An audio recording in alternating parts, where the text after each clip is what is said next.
தமது சொந்த இரத்தத்தால் நம்மை மீட்டுக்கொண்ட ஆண்டவராகிய இயேசு கிறிஸ்துவின் நாமத்தில் உங்கள் யாவருக்கும் என்னுடைய அன்பின் வாழ்த்துக்கள்.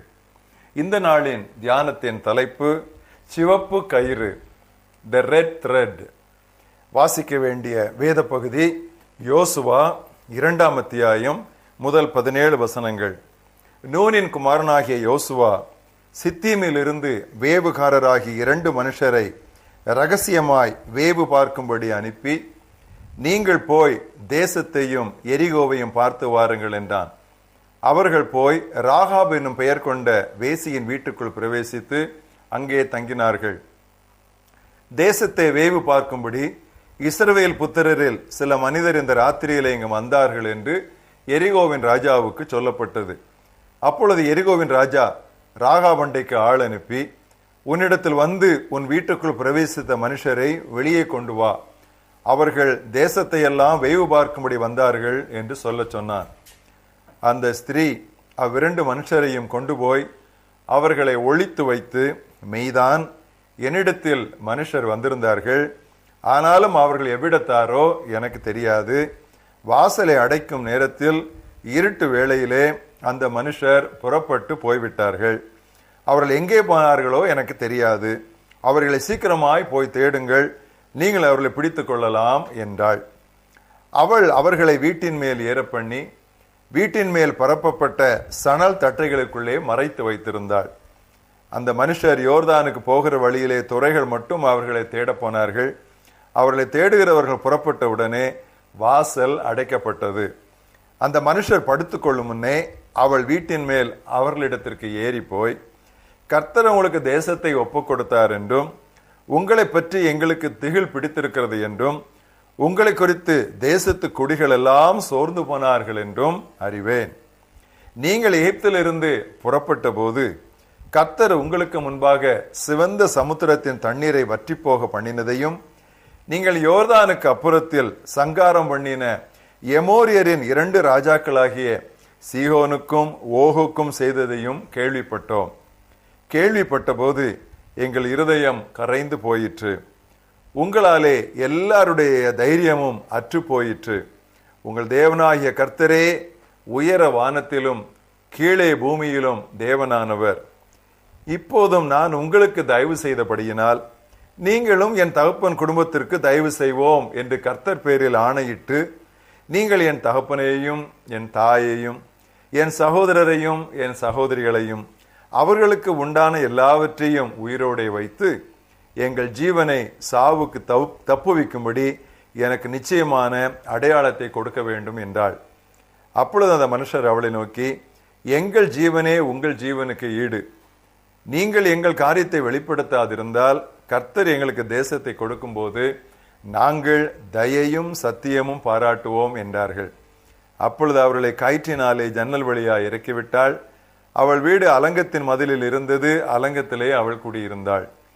அப்பொழுது அவள் அவர்களை நோக்கி, தேடுகிறவர்கள் உங்களை காணாதபடிக்கு நீங்கள் மலையிலே போய் அவர்கள் திரும்ப மட்டும் அங்கே 3 நாள் ஒழித்திருந்து பின்பு உங்கள் வழியே போங்கள் என்றாள். அப்பொழுது அந்த மனுஷர் அவளை நோக்கி, இதோ நாங்கள் தேசத்துக்குள் பிரவேசிக்கும் போது நீ இந்த சிவப்பு நூல் கயிற்றை எங்களை இறக்கிவிட்ட ஜன்னலிலே கெட்டி உன் தகப்பனையும் உன் தாயையும் உன் சகோதரர்களையும் உன் தகப்பன் குடும்பத்தார் அனைவரையும் உன்னிடத்தில் உன் வீட்டிலே சேர்த்துக்கொள். இல்லாவிட்டால் நீ எங்கள் கையில் வாங்கின ஆணைக்கு நீங்களாயிருப்போம் என்றார்கள். இன்றைய மனப்பாட வசனம் யாக்கோபு 2ஆம் அத்தியாயம் 17ஆம் வசனம். விசுவாசம் செயல் வடிவம் பெறாவிட்டால் தன்னிலே உயிரற்றதாயிருக்கும். If faith is not translated into action by itself, it is dead.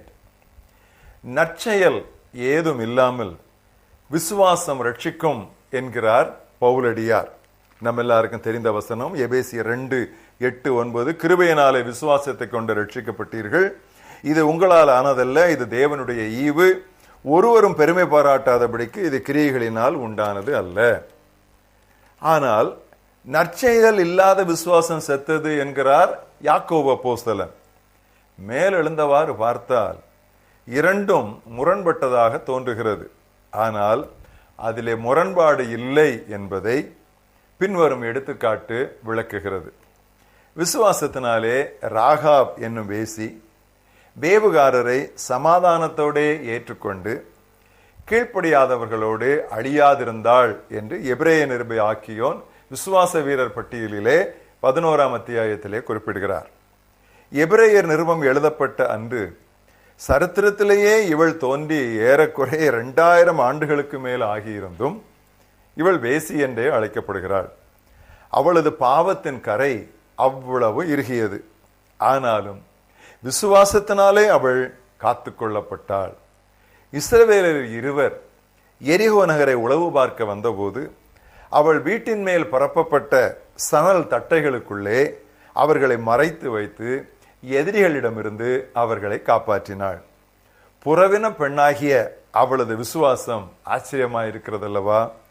உளவுகாரரின் வார்த்தைக்கு கீழ்ப்படிந்து அவள் ஒரு சிவப்பு கயிற்றை அல்லது ஒரு சிவப்பு நூலை அந்த ஜன்னலிலே கட்டி வைத்தாள். அவளது பாவம் கரும் சிவப்பு தான். ஆனாலும் அந்த சிறிய சிவப்பு கயிறு, அதாவது அவளது எளிய விசுவாசம், அவளை முழுவதுமாய் ரட்சித்தது. தாவீது அரசனின் முற்பாட்டனாகிய போவாசை பெற்றெடுக்கும் பாக்கியத்தை அவள் பெற்றாள் என்றால் பாருங்களேன். எபிரேயர் 11ஆம் அத்தியாயத்தில் விசுவாச வீரரின் பட்டியலிலும் அவள் இடம்பெற்றாள். அவளை விட அதிமேன்மையான மக்கள் பலருக்கும் கிடைக்காத ஒரு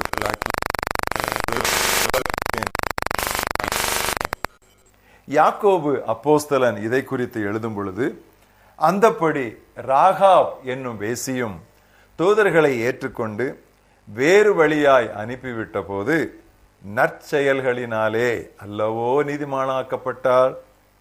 ராகாப் அந்த வேவுகாரரை சந்தித்த பின் யெகோவாவை நம்பினாளா? இல்லை. அதற்கு முன்னே அவள் அவர் மீது விசுவாசம் வைத்திருந்தாள். அந்த மனிதர் படுத்துக் கொள்ளும் முன் அவள் வீட்டின் மேல் அவர்களிடத்திற்கு ஏறி போய், கர்த்தர் உங்களுக்கு இந்நாட்டை ஒப்புக் கொடுத்தார் என்று அறிவேன். உங்கள் தேவனாகிய கர்த்தரே மேலே விண்ணுலகம் முதல் கீழே மண்ணுலகம் அனைத்திற்கும் கடவுள் என்று அறிக்கையிட்டாள். ஆண்டவர் மீது அவளுக்கு இருந்த அசைக்க முடியாத நம்பிக்கையை பாருங்கள். ஆம், அவளுக்கு ஏற்கனவே உறுதியான விசுவாசம் இருந்தது. அந்த விசுவாசத்தை வெளிக்காட்டும் செயலாகத்தான் அந்த ஒற்றரை அவள் ஏற்றுக்கொண்டாள். அவர்களை மறைத்து வைத்தாள், ஜன்னல் வெளியே இறக்கி அனுப்பி வைத்தாள்.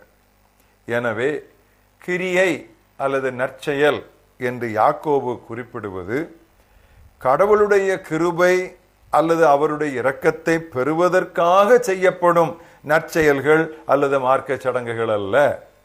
ஆனால் விசுவாசத்தினாலே இறையருளை பெற்றுக்கொண்ட பிறகு நாம் தேவ பிள்ளைகள் என்று நிரூபணமாக செய்யப்படும் காரியங்களாகும். திரும்பவும் நான் அந்த பகுதியை வாசிக்கிறேன். எபேசியர் 2:8-10. கிருபையினாலே விசுவாசத்தை கொண்டு ரட்சிக்கப்பட்டீர்கள், இது உங்களால் உண்டானதல்ல, இது தேவனுடைய ஈவு, ஒருவரும் பெருமை பாராட்டாதபடிக்கு இது கிரியைகளினால் உண்டானது அல்ல. ஏனெனில் நற்கிரியைகளை செய்கிறதற்கு நாம் கிறிஸ்து இயேசுவுக்குள் சிருஷ்டிக்கப்பட்டு தேவனுடைய செய்கையாய் இருக்கிறோம். We are not saved by works, but we are saved for works. நற்கிரியைகளினால் நாம் ரட்சிக்கப்படவில்லை, நற்கிரியைகளை செய்வதற்காக நாம் ரட்சிக்கப்படுகிறோம். இப்பொழுது தெளிவாக இருக்கிறது என்று நான் நினைக்கிறேன். Good works are not the condition of salvation, but its evidence. நற்செயல்கள் ரட்சிப்பிற்கு நிபந்தனை அல்ல, ஆனால் ரட்சிப்பிற்கு அவை நிரூபணமாகும். எனவேதான் யாக்கோபு இப்படி சொன்னார், விசுவாசம் செயல் வடிவம் பெறாவிட்டால் தன்னிலே உயிரற்றதாயிருக்கும். கிரியைகள் இல்லாத விசுவாசம் செத்தது. If faith is not translated into action, by itself it is dead. Faith without works is dead. எங்கள் மகாபெரிய தேவனே, இந்த நாளிலே நற்செயல்களினால் நாங்கள் ரட்சிக்கப்பட முடியாது, ஆனால் ரட்சிக்கப்பட்டவர்கள் நற்செயல்களால் தான் எங்கள் விசுவாசத்தை வெளிக்காட்ட முடியும் என்று பேதுரு அப்போஸ்தலனுடைய தாற்பரியத்தின் மூலமாகவும் அப்போஸ்தலனாகிய யாக்கோபின் விளக்கத்தின் மூலமாகவும் எங்களுக்கு தெளிவுபடுத்தினதற்காக நாங்கள் உம்மை ஸ்தோத்திரிக்கிறோம். கர்த்தாவே, இலவசமான உம்முடைய ரட்சிப்புக்காக உமக்கு ஸ்தோத்திரம். எங்களுடைய பாவங்கள் இரத்தாம்பர சிவப்பாய் இருந்தாலும் உம்முடைய குமாரனா இயேசு கிறிஸ்துவின் இரத்தத்தினாலும் உம்முடைய கிருபையினாலும் அவைகள் பஞ்சை போல வெண்மையாகுமே. இந்த எளிய விசுவாசத்தை கர்த்தர் எங்களுக்கு தந்ததற்காக நாங்கள் உமக்கு நன்றி சொல்லுகிறோம். கர்த்தாவே, இந்த எளிய விசுவாசத்தை தங்களுடைய வாழ்க்கையிலே அனுபவிக்க முடியாதபடி லட்ச லட்சமான மக்கள், கோடிக்கணக்கான மக்கள் புண்ணிய தலங்களுக்கு செல்லுவதும், தங்கள் உடலிலே பலவிதமான சித்திரவதைகளை செய்து கொள்ளுவதும், அதையும் இதையும் செய்து எப்படியாவது கடவுளை நாம் பிரியப்படுத்தி விட வேண்டும் என்று முயற்சிப்பதுமாகிய கர்த்தாவே, அந்த கிரியைகளின் மார்க்கத்தினால் எங்களுடைய நாடு நிரம்பி இருக்கிறது. ஆண்டவரே கர்த்தாவே, இயேசு கிறிஸ்துவினால் வருகிற இலவச மீட்பை பெற்றுக்கொண்டவர்களாகிய நாங்கள் தூங்கிக் கொண்டிராதபடி இவ்விதமாக அலசடி பெற்றுக் கொண்டிருக்கிற மக்களுக்கு நல்ல செய்தியாக, நற்செய்தியாக, மகிழ்ச்சியான செய்தியாக விசுவாசியுங்கள் போதும் ரட்சிக்கப்படுவீர்கள் என்று சொல்லி தைரியமாக பறைசாற்ற கர்த்தர் எங்களை வெளிக்கிளப்பி விட வேண்டும் என்று நாங்கள் செபிக்கிறோம். எங்களை நீர் கிருபையாய் ரட்சித்ததற்காக உமக்கு ஸ்தோத்திரம். கிரியைகளுக்காய் ரட்சித்ததற்காக உமக்கு ஸ்தோத்திரம். கர்த்தாவே, எங்களுடைய விசுவாசத்தை ஒவ்வொரு நாளும் நாங்கள் செயலிலே காட்ட, பலவிதமான வழிகளிலே நாங்கள் அதற்கு செயல் வடிவம் கொடுக்க கர்த்தர் நீர் உதவி செய்வீராக. உம்முடைய குமாரனா இயேசு கிறிஸ்துவின் இரத்தத்தினாலே எங்களுக்கு கிடைத்த அந்த நல்ல பாவ மன்னிப்பாகிய மீட்புக்காக நாங்கள் நன்றி சொல்கிறோம். எங்களுடைய வீடுகளில் மட்டுமல்ல, எங்களுடைய அயலாருடைய வீடுகளிலும் இந்த சிவப்பு நூல் கயிறை நாங்கள் கட்டிவிட நீர் உதவி செய்வீராக. இயேசு கிறிஸ்துவின் நாமத்தில் ஜெபிக்கிறோம் எங்கள் ஜீவனுள்ள பிதாவே, ஆமென்.